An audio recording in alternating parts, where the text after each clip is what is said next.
Attention dans la lasagne, papa. Ouais, là.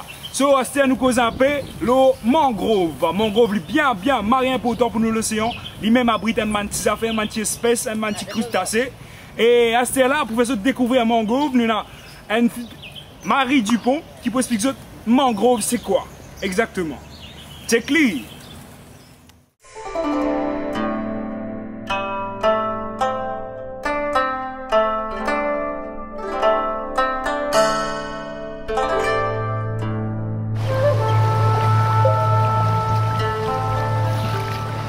Mademoiselle Marie-Laurence Dupont, parlez-nous de vous. Eh bien, moi, je suis coordinatrice environnement de la Fondation Joseph Flagès, qui dépend du groupement loisir de GML, dont Nayade et le Legends font partie. Donc, en tant que coordinatrice environnement, je coordonne des projets dans le domaine social et l'éducation à l'environnement, et également par rapport aux filiales du groupement loisir. Alors aujourd'hui, Marie-Laurence va nous parler des mangliers. Oui, alors en fait, vous avez vraiment beaucoup de chance au Legends. Vous avez une zone où vous avez des mangliers. Les mangliers, ce sont ces arbres que vous voyez derrière moi, qui ont des racines dans l'eau. Donc, ils doivent s'adapter à vivre les racines dans l'eau. Donc, comme on peut voir ici, les racines sont des racines enchevêtrées et c'est tout un labyrinthe qui est formé par ces racines. Et si on s'approche un petit peu, on peut voir des petits trous sur les racines qui permettent à l'arbre de respirer. Donc en fait les mangliers, on ne va pas les trouver partout, on va principalement les trouver dans un sol qui est un peu vaseux, en bordure de mer. Donc on voit ici c'est vraiment un sol plutôt vaseux, c'est pas du beau sable blanc. Donc les racines s'ancrent dans ce sol et permettent au sol de se stabiliser et donc ça évite l'érosion. Donc les sédiments vont être capturés dans ces racines et ça va permettre au sol d'être stabilisé et d'éviter l'érosion. Comme on peut le voir aussi, dans l'eau, il y a plein de petites feuilles qui sont tombées. Alors, les feuilles des mangliers qui tombent dans l'eau vont permettre à toute une chaîne alimentaire de se développer. D'abord, les crabes vont commencer à dégrader ces feuilles et les couper en petits morceaux. Et ensuite, ces petits morceaux vont servir à alimenter tout un réseau, toute une chaîne alimentaire de poissons, de crustacés. Alors, les mangliers ont un système de reproduction assez particulier. Donc, comme on peut le voir ici, les fleurs vont se développer et vont donner, après quelques temps, un petit organe comme celui-ci qui va se développer sur l'arbre et qui va donner ce qu'on appelle une propagule. La propagule va être suspendue au niveau de l'arbre et quand la propagule est prête, elle va tomber dans l'eau, comme ici on voit. Et elle va aller se planter dans la vase un peu ailleurs. Alors les propagules qui tombent dans la vase vont aller se planter en fait dans le sable et l'homme à sa manière peut aider les propagules à se planter comme ceci. On en voit plusieurs qui ont été replantées par le staff du Legends. Ces propagules vont prendre racine et vont donner un nouvel arbre. Donc ici vous voyez les petites racines qui se sont développées, avec les feuilles qui commencent à se développer aussi. Donc ça va redonner une nouvelle forêt de mangroves comme on a ici juste derrière. Marie-Laurence, pourquoi est-ce qu'il faut protéger les mangliers? Alors tout d'abord, les mangliers ont donc la fonction anti-érosion. Donc elles vont stabiliser la plage et elles vont éviter l'érosion justement côtière dont on parle beaucoup.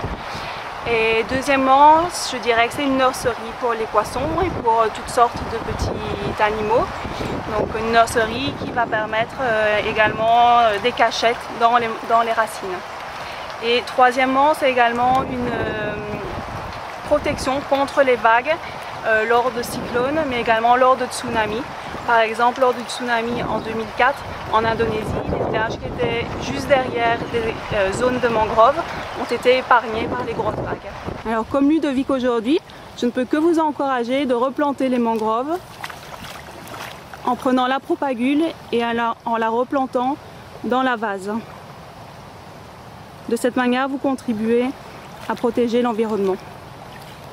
Alors je dirais que pour tous ces avantages que je viens de vous citer, il est vraiment primordial, il est vraiment important de protéger les mangliers Et ce sont des arbres qui sont protégés par la loi, on ne peut pas les couper au niveau mondial et au niveau de l'île Maurice. Donc il faut vraiment protéger et aider la nature à évoluer correctement. Ah, Nirmal! Comment ça va? Ça va? Oui, nous avons M. Nirmal là qui peut expliquer nous un petit peu sur son projet qui était une nurserie. Une nurserie, c'est là qu'il occupe tout les petites plantes. Et je ne pas bien renseigner là, nous laissons Nirmal causer pour expliquer aux autres, ça veut dire nurserie. Et il n'est important, faire un compost. Compost, c'est nous mettre comme une fleur et faire grandir. C'est qu'elle devient grand comme moi. Ouais, à ce terme, les autres découvrir ça. Et bon appétit, get compost!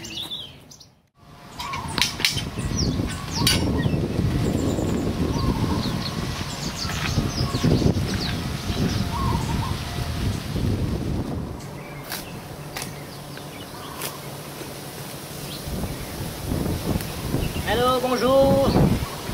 C'est Nirmal, chef jardinier du Legends. S'occupe du jardin, mais particulièrement de la nurserie. Pourquoi le nurserie? Parce que pour la propagation des plantes, contre la pollution. Vous savez, il y a beaucoup de pollution dans l'air, et pour purifier l'air, il faut des plantes. Quelles plantes? Ces plantes plus faciles que le Ficus belsamina. Voilà, c'est une plante qui s'appelle Ficus belsamina, qui pousse très vite contre d'autres plantes. Donc voilà, c'est là, on les propage directement par ma côte aérienne. On appelle ça le provin.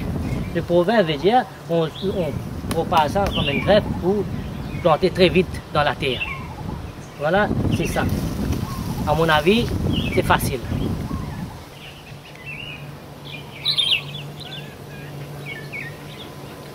Maintenant, deuxièmement, on peut propager les plantes par des boutures. Les boutures de Catharanthus. Catharanthus veut dire on saponaire dans le langage de mauricien, on appelle ça le saponaire. Le saponaire peut propager dans des verres qui soient jetables.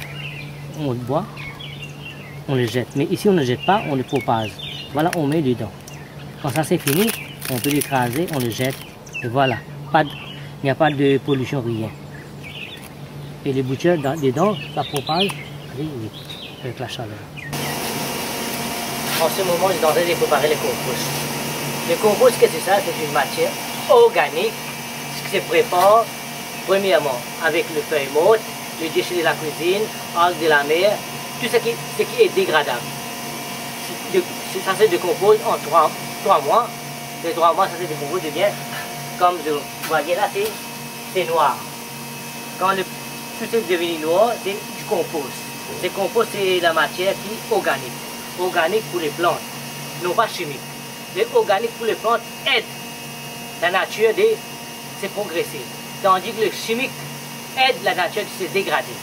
Donc il faut nous servir de organique que la nature nous a donné. Donc on prépare ça, c'est 100% non toxique. Donc je conseille à toutes les personnes qui me regardent de commencer ça. Organique, c'est très facile à la maison, vous pouvez préparer avec le déchet de la cuisine, les feuilles mortes, et les mettre dans votre légumes, dans votre fougère, partout. C'est très meilleur pour vous.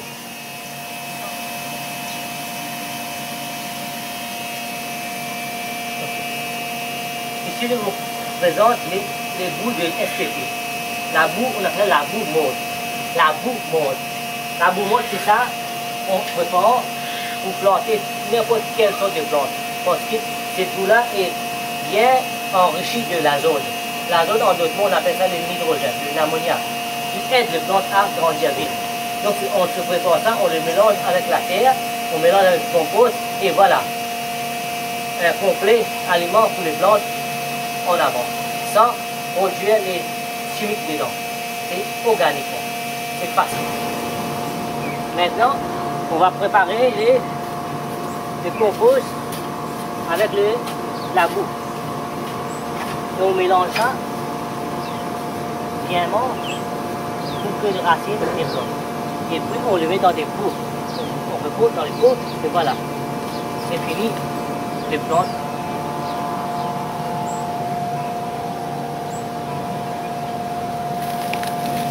Plus du mot. Vous connaissez, la nature est dégradée. Que ce soit dans la terre, dans l'eau ou dans l'air. Tout est dégradé. Mais c'est pas trop tard. Si nous tous mettons la main dans la main pour sauver la nature, nous allons sauver. Nous sauvons la nature comment? Nous arrêtons servir un produit chimique trop beaucoup. Parce qu'il est dégradé. Il va dans de l'eau. Il y a de corail, tout est dégradé.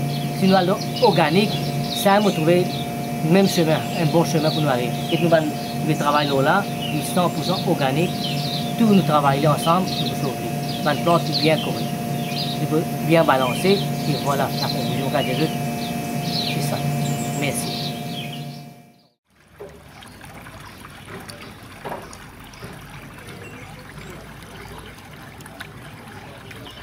Là, on finit le compost. Là, nous allons passer à une affaire vraiment utile. C'est de l'eau. De l'eau, comme je connais, source la vie, source toute l'humanité. Et là, nous allons montrer comment moins gaspiller de l'eau. Et la KCW a pas taxé les autres beaucoup. Nous allons voir wastewater. On est jusqu'à moi Dorian. Et Dorian, explique-nous ça veut dire de l'eau, comment nous économisons de l'eau. Allez, Dorian. Bonjour, je m'appelle Dorian. Aujourd'hui, je vais vous donner un petit tips comment pour économiser de l'eau pendant que je brosse les dents. Beaucoup de monde qui prend ce brosse à dents, il ouvre de l'eau, il rince ce brosse, il met ce dentifrice, brosse les dents. Normalement, je prends 2 minutes pour brosser. Vous brossez pendant 2 minutes, de l'eau là continue de couler, vous brossez. Si nous perdons de l'eau pendant 2 minutes, il fait où 1 litre par 4 secondes. Chaque 4 secondes, nous perdons 1 litre de l'eau. Si il y a 3 du monde dans la case, il fait 3 fois, il fait où à peu près 24 litres qui nous peut perdre. 24 litres pendant grand matin, 24 litres tantôt, il fait où 48 litres. Pendant 30 jours, si nous pouvons perdre environ, nous pouvons faire 1,4 mètres cubes de l'eau qui nous peut perdre par mois. Nous comptons environ 30 à 40 roupies qui nous peut perdre par mois. Mais si un monde peut payer 45, pas 30 roupies, pas 40 roupies par mois en plus, le sous de l'eau, le sous suivrait pour payer de l'eau en plus, sur wastewater. Mais si un monde il ferme sur de l'eau, il fait comme ça, il verse de l'eau, il rince sur brosse, il ferme de l'eau, il met sur dentifrice, il mouille sur brosse un petit peu, il brosse sur les dents, il réouvert, il rince sur brosse, il économise plus beaucoup de l'eau. Il ne va pas faire gaspillage de l'eau aussi.